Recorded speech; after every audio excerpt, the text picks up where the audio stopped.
पति ने घर में कदम रखते ही एक बक्सा जमीन पर रखा। अभी जूते भी नहीं उतारे थे कि पत्नी दूर से ही चिल्लाना शुरू हो गई। बोली, ये कपड़ों की पोटली और ये घटिया बक्सा किसका उठाकर लाए हो घर में?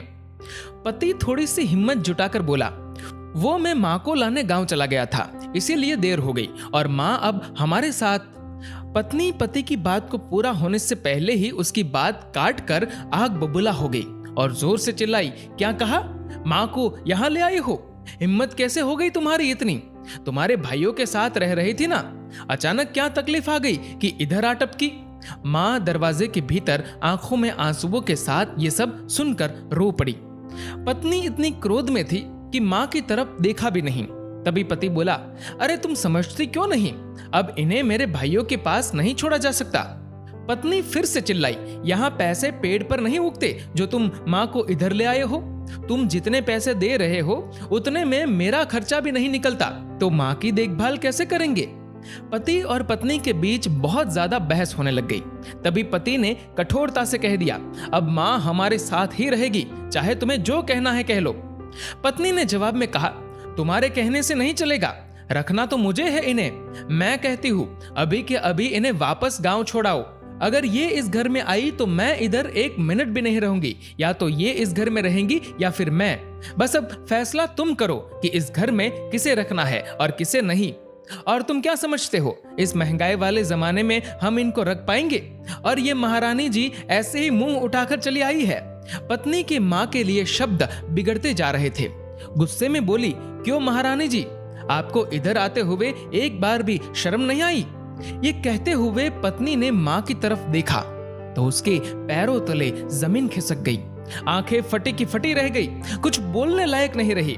बस एक नजर से उस बूढ़ी औरत को देखते जा रही है। मुंह से एक शब्द भी मुश्किल से निकले ऐसी स्थिति हो गई। और तभी धीमी आवाज से बोली, माँ तुम?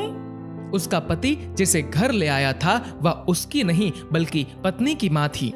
तभी रोती हुई आवाज में माँ बोली, बेटी तुम्हारे भैया और भाभी ने मुझे घर से बेदखल कर दिया और रातों रात मुझे घर से भी निकाल दिया। मेरे पास तुम्हारा नंबर तक नहीं था। जैसे तैसे करके जब दामाद जी का नंबर मिला तो उन्हें फोन किया, वह सीधे मुझे लेने आ गए।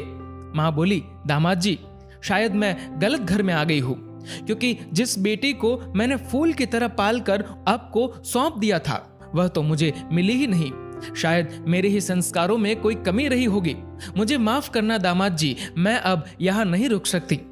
जिस घर में माँ का ऐसा अपमान होता है वहां एक भी पल रहने से अच्छा है कि मैं सड़क किनारे रह लूंगी और अपना गुजारा कर लूंगी। दामाद जी कुछ बोलते उससे पहले पत्नी रोती रोती माँ के पैरों में गिरकर माफी मांगती है। लेकिन ऐसी गलती भला माफ हो सकती है क्या? तभी दामाद बोला, माँ जी आप यहीं रहेंगी, क्योंकि माँ तो माँ होती है, फिर चाहे वो मेरी माँ हो या इसकी माँ। लेकिन हाँ, आज मैं खुश हूं क्योंकि आज मेरी पत्नी की आंखें खुल गई। दोस्तों, ऐसा कहा जाता है कि यदि ईश्वर भी माँ का कर्ज चुकाने की कोशिश करे तो वह भी कंगाल हो जाए। सब कुछ होगा तुम्हारे पास पर सुकून नहीं होगा, क्योंकि सुकून तो माँ के आंचल में होता है और उस आंचल को कभी बिखरने मत देना। दोस्तों, इस वीडियो को लेकर आपकी क्या राय है नीचे कमेंट करके जरूर बताएगा।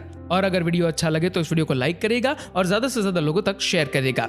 और ऐसे ही और भी इंस्पिरेशनल वीडियोस के लिए सब्सक्राइब करें हमारे यूट्यूब चैनल को और फेसबुक पर फॉलो करें हमारे पेज को। धन्यवाद।